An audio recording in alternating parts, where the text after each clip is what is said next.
Everybody, back again, and today we're working on a Warhammer, making another Warhammer out of a sledgehammer head. This is going to be a big Warhammer, more of a fantasy style Warhammer. Got started on this project on a live stream, but it was the least viewed live stream I had ever had, so I went and cut the live stream off short because almost nobody was there, and I figured I'd probably reach more of you guys making a video out of this that's shorter, that you can watch the process, rather than doing the live stream completely solo by myself and maybe having one or two of you guys see the process. So yeah, let's pick it up from where we left off the stream and go.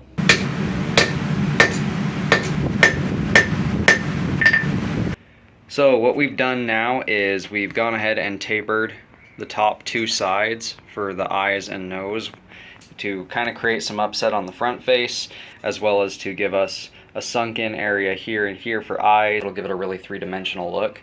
Another thing we're going to do is come in on these flat sides and clean up where it's upset down here so it doesn't create cold shuts on both sides.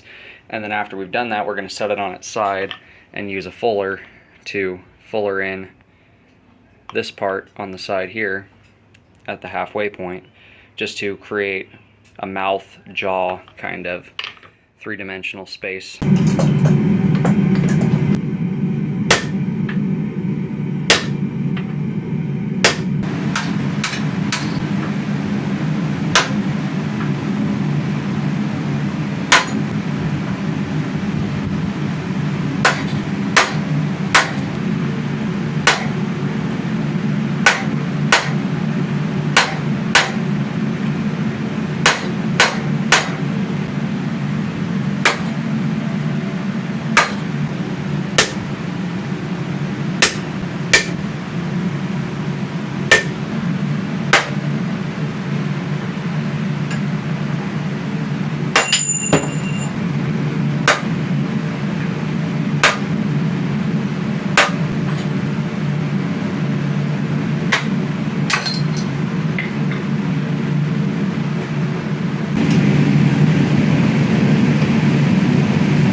So, we've got our cuts made.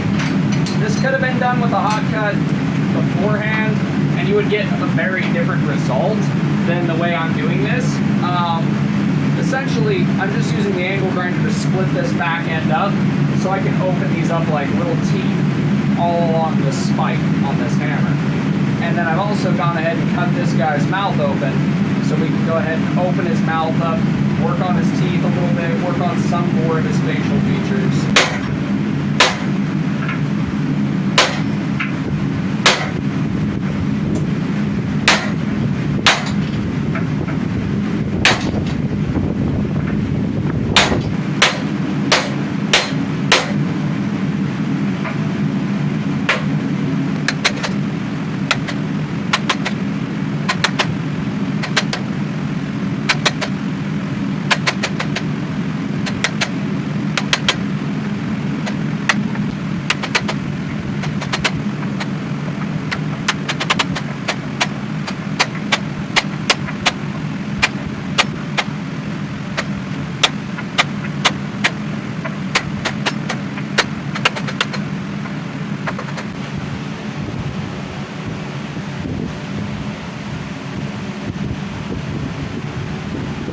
Here is our finished hammerhead. Got the nostrils flared, Got the teeth in there, got the mouth way open. Got that sleek, almost crocodile, alligator-esque, well, more alligator-esque facial structure with a gnarly set of spikes on the back end. Like, look at them teeth. So this is going to be a 4-pound or 3-pound, I believe it is, Warhammer. This will be available for purchase on the Etsy store. So it's 2 prongs at the end of the spike, and then every corner becomes its own spike. It's like a meat tenderizer. And now I've got 2 different Warhammer heads. One heavier duty one with 2 different faces to it. And then this one with the single face and very aggressive spike set. But that does it for today's video. If you guys like what you're seeing, do me a favor and do that thing right there. Until next time, God bless. Stay sharp out there. If you're looking for a custom hand-forged object like a Warhammer, check out the Etsy store. Link will be at the end of the video.